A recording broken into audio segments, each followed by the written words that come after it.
You know when you're reading a news story and halfway through it just completely switches gears?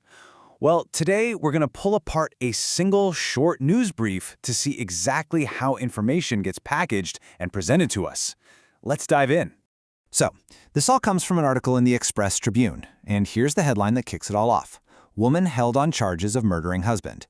It looks like a pretty straightforward crime story, right? But as you'll see, the way this article is put together is, well, it's pretty interesting.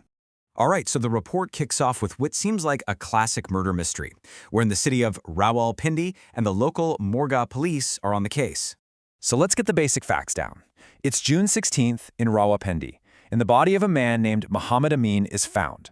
Now, the article doesn't mention any immediate witnesses, but suspicion falls, and it falls fast. The victim's own brother points the finger straight at the victim's wife. So that accusation, that gives the police a really clear place to start, and it leads them right to an arrest. They follow up on that tip from the brother and arrest the wife, Sagra Bibi.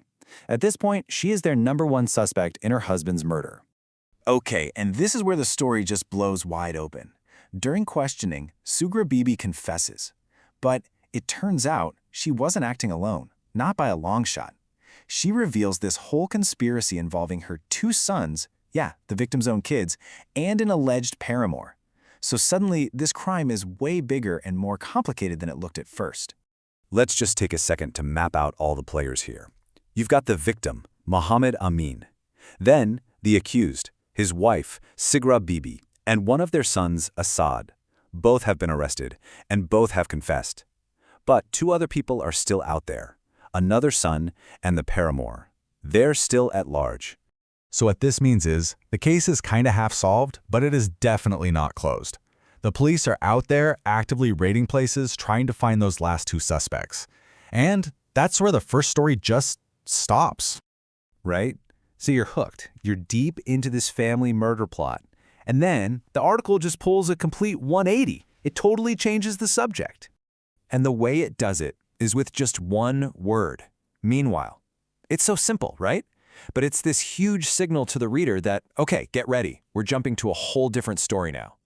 And boom, just like that, we've left the local cops in Rawalpindi behind. Now we're with a federal agency, the FIA, that's the Federal Investigation Agency. And they're in the middle of a cybercrime case. Same article, but a completely different universe. All right, so let's dig into this second story that's been kind of stitched into the first one, and it is a very different kind of crime. So in this case, the accused is a guy named Waqas Ahmed. And the crime? It's not a physical assault. It's digital. We're talking blackmail and harassment. He's accused of using a girl's private photos and videos, sharing them on WhatsApp, all to try and coerce her into a sexual relationship.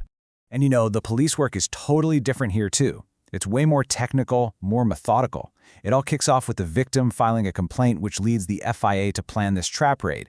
They catch the guy in Islamabad, and then comes the really crucial part. They confiscate his phone to do a forensic analysis. And just like the murder case, this investigation is also still underway. So let's step back for a second. We've got a brutal murder and a high-tech blackmail case sitting right next to each other in one little report.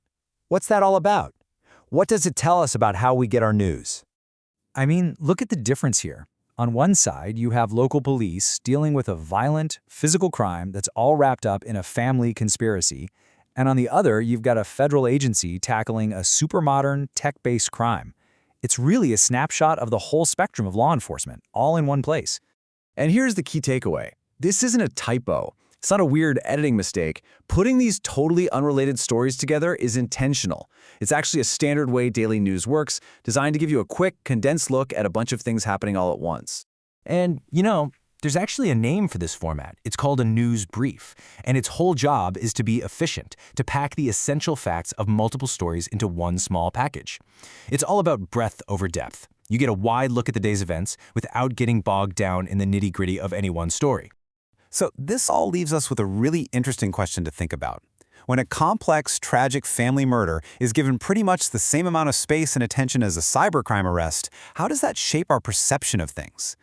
How does it influence what we think about crime, about justice, and just about the world around us? It's definitely something to chew on the next time you're scrolling through the news.